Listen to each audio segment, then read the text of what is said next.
महाभारत में अभिमन्यु की मृत्यु के समय उसकी आयु क्या थी?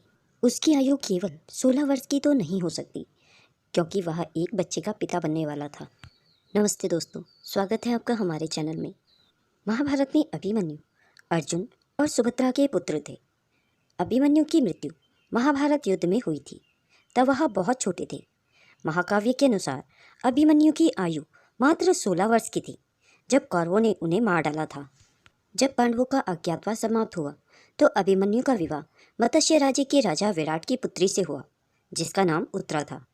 अभिमन्यु का विवाह उत्तरा से राजा विराट ने तय किया था, जो त्रिगत्रों को हराने में पांडवों की मदद के लिए उनके आभारी थे। उत्तरा मत्स्य साम्राज्य की राजकुमारी थी, जो कि अपनी सुंदरता, बुद्धिमत्ता और दयालुता के लिए जानी जाती थी। यह विवाह एक भव्य समारोह था, जिसमें पांडव और उनके सहयोगी तथा अन्य कुलीन परिवार शामिल हुए। अभिमन्यु और उत्तरा का विवाह सुखमय था और वे एक दूसरे से बहुत प्रेम करते थे। विवाह के बाद अभिमन्यु महाभारत की युद्ध की तैयारी में अपने माता पिता और भाइयों के साथ शामिल होने से पहले कुछ समय के लिए उत्तरा के साथ मत्स्य राज्य में रहे थे। महाभारत युद्ध के दौरान अभिमन्यु की पत्नी उत्तरा गर्भवती थी। महाभारत का युद्ध 18 दिनों तक चला था और 13वें दिन अभिमन्यु की मृत्यु हो गई। युद्ध के बाद उत्तरा ने परीक्षित नामक पुत्र को जन्म दिया। परीक्षित महाभारत और पुराणों में एक महत्वपूर्ण पात्र है, जो अपनी बुद्धिमत्ता, बहादुरी और आध्यात्मिक विकास के लिए जाने जाते हैं। वह ऋषि सुखदेव के साथ अपने संबंध के लिए प्रसिद्ध हैं, जिन्होंने उन्हें भागवत पुराण सुनाया था।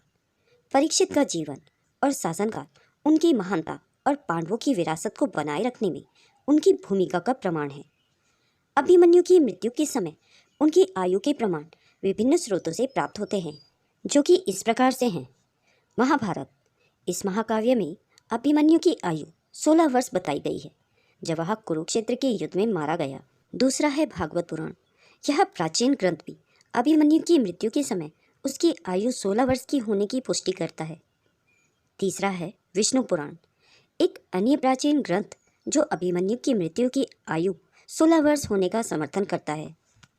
चौथा है ऐतिहासिक अभिलेख। हालांकि अभिमन्यु की आयु के बारे में कोई प्रत्यक्ष ऐतिहासिक अभिलेख उपलब्ध नहीं है, लेकिन प्राचीन भारतीय परंपरा और धर्म ग्रंथों में उसकी मृत्यु के समय उसकी युवावस्था का उल्लेख मिलता है। महाकाव्य महाभारत में अभिमन्यु एक महान योद्धा था। वह कुरुवंश का एक युवा और बहादुर योद्धा था, जो कि पांडवों के तीसरे भाई अर्जुन और भगवान कृष्ण की बहन सुभद्रा का पुत्र था। वह अपने पिता के साथ उन कुछ व्यक्तियों में से एक था जो चक्रव्यूह, एक शक्तिशाली सैन्य संगठन में प्रवेश करने की तकनीक जानता था। अभिमन्यु का पालन पोषण उनके नाना परिवार ने द्वारिका में किया था, क्योंकि पांडवों को उनके चचेरे भाई कौरवों द्वारा 13 साल के लिए निर्वासित किया गया था। अपने पिता की वापसी के बाद उनकी शादी मत्स्य राज्य की राजकुमारी उत्तरा के साथ तय की गई थी। कुरुक्षेत्र युद्ध के दौरान पांडव पक्ष में अभिमन्यु ने महत्वपूर्ण भूमिका निभाई थी।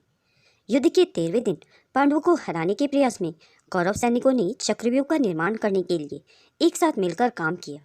जब अर्जुन युद्ध के मैदान के दूसरे हिस्से में चले गए, तो अभिमन्यु ही सबसे कम आयु के एकमात्र ऐसे व्यक्ति थे जो कि सेना के संगठन को तोड़कर कौरव सैनिकों से भिड़ने में सक्षम थे। उस समय 7 महारथियों कर्ण, दुर्योधन, द्रोणाचार्य, कृपाचार्य, दुशासन, जयद्रथ और शकुनी ने क्षत्रिय संहिताओं का उल्लंघन करते हुए उस पर एक साथ हमला किया और 16 वर्ष की आयु में उसे गलत तरीके से मार दिया। उनकी मृत्यु महाकाव्य की सबसे दुखद घटनाओं में से एक थी। अभिमन्यु के मरणोपरांत उनके पुत्र परीक्षित ने कुरुवंश को विलुप्त होने से बचाया और महाभारत और भागवत पुराण दोनों में प्रसिद्ध सम्राट बने। दोस्तों, अगर यह वीडियो आपको पसंद आई हो तो इसे लाइक और शेयर करना ना भूलें। अगर आप मेरे चैनल में नए हैं और ऐसे ही रोचक तथ्य सुनना पसंद करते हैं तो मेरे चैनल को सब्सक्राइब करें। वीडियो को अंत तक देखने के लिए आप सभी का बहुत बहुत धन्यवाद।